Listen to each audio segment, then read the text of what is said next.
열왕기상 13장. 여로보암이 제단 곁에 서서 막 분향을 하려고 하는데 바로 그때 하나님의 사람이 주님의 말씀을 전하려고 유다로부터 베델로 왔다. 그리고 그는 그 제단 쪽을 보고서 주님께 받은 말씀을 외쳤다. 제단아 제단아 나 주가 말한다. 다윗의 가문에서 한 아들이 태어난다. 그 이름은 요시야다. 그가 너의 위에 분향하는 산당의 제사장들을 너희 위에서 죽여서 제물로 바칠 것이며 또 그가 너희 위에서 그 제사장들의 뼈를 태울 것이다. 바로 그때 그는 한 가지 징표를 제시하며 이렇게 말하였다. 이것은 나 주가 말한 징표다. 이 제단이 갈라지고 그 위에 있는 재가 쏟아질 것이다. 여로보암 왕은 하나님의 사람이 베델에 있는 제단 쪽에 대고 외치는 말을 듣고 제단 위로 손을 내밀면서 저 자를 잡아라 하고 소리를 쳤다. 그러자 그 사람에게 내어 뻗은 여로보암의 손이 마비되어서 다시 오므릴 수 없었다. 그리고 곧 이어서 하나님의 사람이 주님의 말씀대로 제시한 징표대로 그 제단은 갈라지고 그 제단으로부터는 재가 쏟아져 내렸다. 그러자 왕은 하나님의 사람에게 제발 그대의 주 하나님께 은총을 빌어서 내 손이 회복되도록 기도하여 주시오 하고 청하였다. 하나님의 사람이 주님께 은총을 비니 왕의 손이 회복되어서 예전과 같이 되었다. 이에 왕은 하나님의 사람에게 말하였다. 나와 함께 집으로 가서 피곤을 풀도록 합시다. 그대에게 선물도 주고 싶소. 그러나 하나님의 사람은 왕에게 이렇게 말하였다. 비록 임금님께서 저에게 왕실 재산의 절반을 주신다고 하여도 나는 임금님과 함께 갈 수 없습니다. 이 곳에서는 밥도 먹지 않겠으며 물도 마시지 않겠습니다. 주님께서 나에게 명하시기를 밥도 먹지 말고 물도 마시지 말고 온 길로 되돌아가지도 말라고 하셨습니다. 그런 다음에 그는 베델로 올 때 온 길로 돌아가지 않고 다른 길로 돌아갔다. 그 무렵에 늙은 예언자가 베델에 살고 있었다. 그의 아들들 가운데 하나가 와서 그날 베델에서 하나님의 사람이 한 일과 그가 왕에게 말한 내용을 모두 아버지에게 말하였다.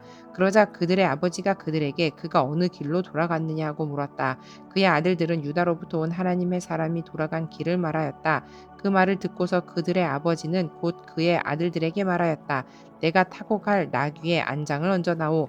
그들이 아버지가 타고 갈 나귀의 안장을 얹으니 그는 나귀를 타고서 하나님의 사람을 뒤쫓아갔다. 마침내 그는 상수리 나무 아래에 앉아 있는 하나님의 사람을 보고 물었다. 그대가 유다로부터 온 하나님의 사람이요. 그러자 그가 대답하였다. 그렇습니다. 그는 하나님의 사람에게 말하였다. 함께 우리 집으로 가서 무엇을 좀 잡수시고 가시지요. 하나님의 사람은 대답하였다. 나는 노인 어른과 함께 돌아가서 노인 어른의 집에 들어갈 수 없습니다. 또 이곳에서는 누구와 함께 밥을 먹어도 안 되고 물을 마셔도 안 됩니다. 주님께서 나에게 명하시기를 여기에서는 밥도 먹지 말고 물도 마시지 말고 온 길로 되돌아가지도 말라고 하셨습니다. 그래서 그는 하나님의 사람에게 이렇게 말하였다. 나도 그대와 같은 예언자요. 주님께서 전사를 보내셔서 나에게 말씀하시기를 그대를 내 집으로 데리고 가서 밥도 대접하고 마실 물도 대접하라고 하셨소. 그런데 그것은 거짓말이었다. 이렇게 해서 하나님의 사람은 이 늙은 예언자와 함께 가서 그의 집에서 밥을 먹고 물도 마셨다. 그들이 이렇게 식탁에 함께 앉아 있는데 주님의 말씀이 하나님의 사람을 데려온 그 예언자에게 내렸다. 그는 유다에서 온 그 하나님의 사람에게 이렇게 외쳤다. 주님께서 말씀하십니다. 당신은 주님의 말씀을 어기고 당신의 주 하나님께서 당신에게 말씀하신 명령을 지키지 않았습니다. 당신은 주님께서 밥도 먹지 말고 물도 마시지 말라고 말씀하신 곳에서 밥도 먹고 물도 마셨습니다. 그러므로 당신의 죽음은 당신 조상의 무덤에 묻히지 못할 것입니다. 그 늙은 예언자는 하나님의 사람이 밥을 먹고 물을 마신 뒤에 나귀 등에 안장을 얹어 주었다. 이에 그 사람이 길을 떠났다.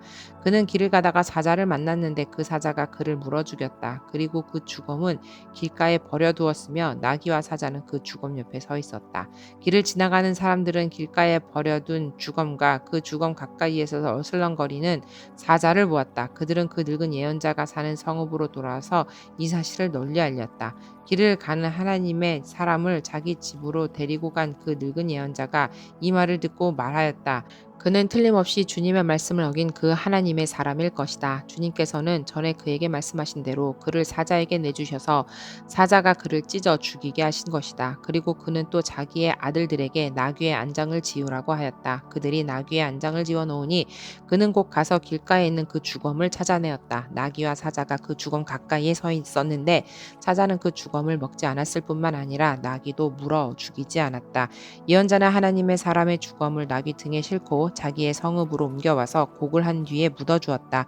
그 주검을 자기의 무덤에 안장하고 나서 그 늙은 예언자는 아이고 내 형제요 하면서 통곡을 하였다. 장사를 마친 뒤에 그는 자기 아들들에게 말하였다. 내가 죽거든 너희는 나를 이 하나님의 사람이 묻힌 곳에 같이 묻혀다오. 나의 뼈를 그의 뼈 옆에 두어라.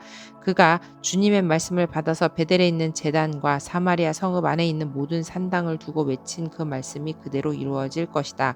이런 일이 생긴 뒤에도 여로보암은 여전히 그 악한 길에서 돌아서지 아니하고 오히려 일반 백성 가운데서 원하는 사람은 누구든지 산당의 제사장으로 임명하였다. 그런 일 때문에 여로보암 가문은 죄를 얻었으며 마침내 땅에서 흔적도 없이 사라졌다.